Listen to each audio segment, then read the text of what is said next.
Selamat malam, Ibu Bapak, saudara-saudara yang terkasih di dalam Kristus. Kita kembali diperjumpakan secara virtual di dalam Syafaat Malam GKI Gading Indah pada malam hari ini. Aku pikir kau menang. Begitu judul cerita singkat sebagai bahan refleksi kita dalam kesempatan Syafaat Malam pada saat ini. Seekor kera dan seekor hyena sedang berjalan bersama melewati sebuah hutan. Hyena itu berkata kepada kera, "Setiap kali aku lewat semak-semak di depan itu, seekor singa melompat dari dalamnya dan menganiayai aku. Aku tidak tahu mengapa dia melakukan itu terhadap diriku. Kali ini kan aku berjalan bersamamu," ujar si kera.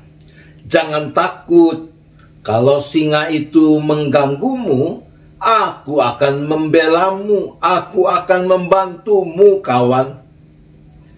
Mereka pun meneruskan perjalanan dan mulai melewati daerah semak-semak yang dimaksudkan hyena itu. Dan benar saja, tiba-tiba seekor singa melompat keluar dari dalam semak-semak dan menerkam hyena itu, menganiayanya. Sementara itu, si kera telah memanjat sebuah pohon dan dari jarak yang aman, dia mengamati peristiwa itu. Dengan susah payah, akhirnya hyena berhasil menyelamatkan diri. Saat itulah kera menghampiri hyena. "Bukankah engkau berjanji akan membantuku, membelaku? Mengapa engkau tidak melakukan sesuatu apapun?" keluh hyena kepada si kera. Jawab kera, "Engkau begitu banyak tertawa. Aku pikir engkau yang memenangkan pergulatan itu." Ibu bapak, saudara-saudara yang terkasih, tentu saja si kera sama seperti kita semua tahu bahwa suara hyena dalam situasi apapun memang seperti sedang tertawa. Kera menjadikan itu alasan, dalih untuk membela diri, membenarkan dirinya yang memang tidak melakukan apa-apa, kecuali menonton hyena dianiaya oleh singa. Kera itu memang tidak turut menganiaya si hyena. Dia cuma membiarkan hyena itu dianiaya tanpa berbuat apa-apa. Bukankah itu yang juga bisa terjadi dalam realitas kehidupan? Kita memang tidak ikut melakukan kejahatan. Kita cuma diam saja ketika kejahatan itu terjadi. Kita memang bukan yang menyebabkan orang lain mengalami berbagai kesesakan, kesusahan. Kita hanya diam saja ketika itu terjadi. Dan sama seperti si kera, mungkin kita juga punya dan bisa mencari berbagai alasan untuk membenarkan sikap kita yang diam saja itu. Di dalam surat Yakobus pasal 4 ayat 17 dikatakan, "Jadi, jika seorang tahu bagaimana ia harus berbuat baik, tetapi ia tidak melakukannya, ia berdosa." Firman itu mengingatkan kita bahwa di hadapan Allah, dosa itu bukan melulu urusan bahwa kita melakukan apa yang dilarang Allah.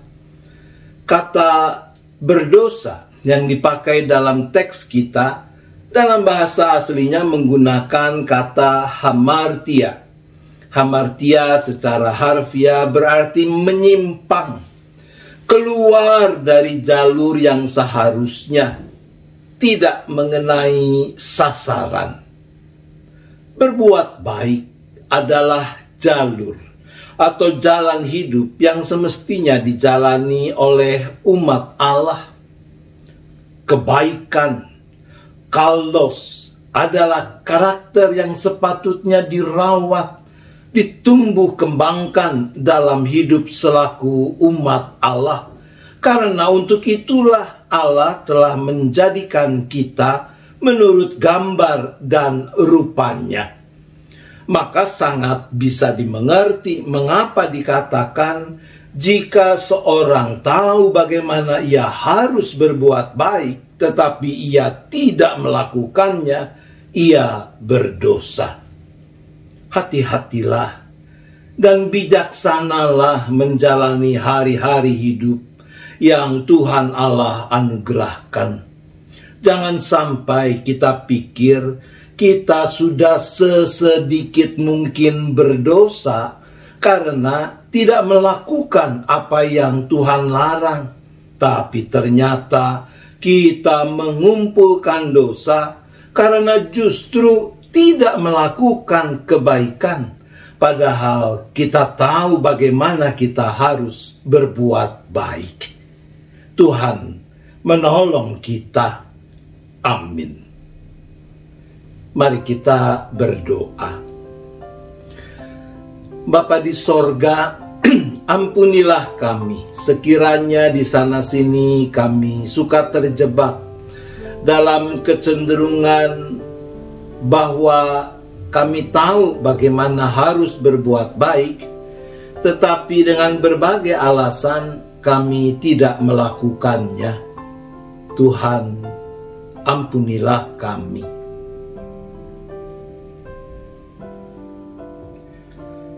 Ya Bapa, berilah kami kekuatan, kemauan, hikmat, agar mampu bersungguh-sungguh mempraktikkan kebaikan dalam hidup tanpa pamrih, sebagai wujud syukur atas segala kebaikan yang Tuhan Allah sudah anugerahkan kepada kami. Ya Tuhan, tolonglah kami.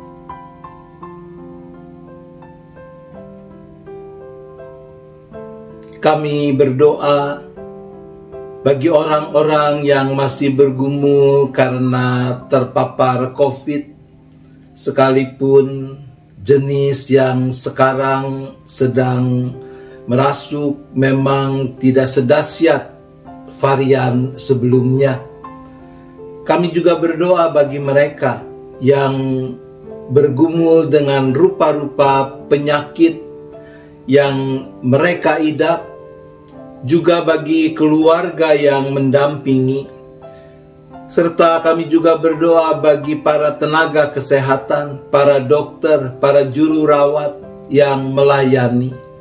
Tuhan, berkatilah mereka. Untuk mereka kami berdoa.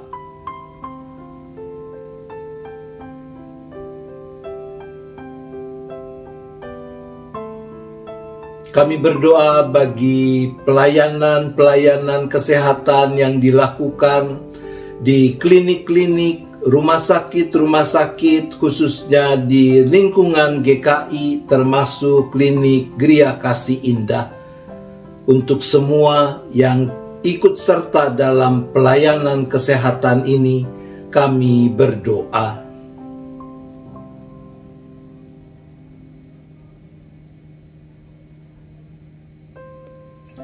Kami juga berdoa bagi para guru, para dosen, khususnya di lembaga-lembaga pendidikan yang merupakan kepanjangan tangan gereja dalam melayani di bidang pendidikan.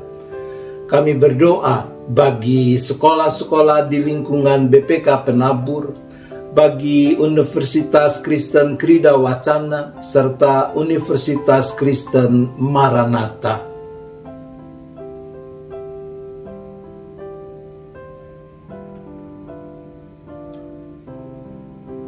Kami juga tetap berdoa bagi pemerintah di negeri ini, bagi Presiden Jokowi, Wakil Presiden, para menteri, juga orang-orang yang mendapat kesempatan mengemban tanggung jawab pengabdian kepemimpinan di bidang legislatif, yudikatif, TNI, dan Polri, supaya mau bersehati melakukan hanya apa yang mendatangkan kebaikan bagi segenap bangsa.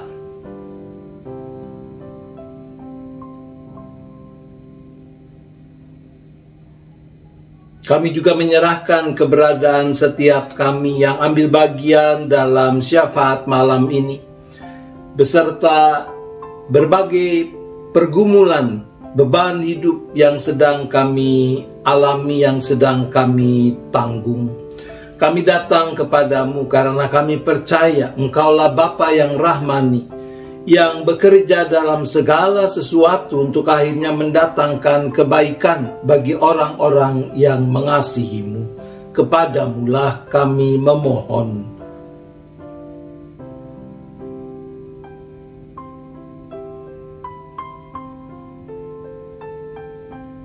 Kalau sebentar tiba waktunya kami akan beristirahat, kembali kami menyerahkan seluruh keberadaan kami, seisi keluarga kami masing-masing ke dalam tangan pengasihan pemeliharaan Tuhan. Engkau yang menjauhkan kami dari berbagai mara bahaya malapetaka, kami boleh beristirahat dengan cukup dan esok menyambut hari baru dengan penuh syukur. Terima kasih Bapa. Kami memohon hanya di dalam nama Tuhan Yesus Kristus. Amin. Selamat malam, Ibu Bapak, Saudara-saudara. Selamat istirahat. Tuhan tetap beserta kita.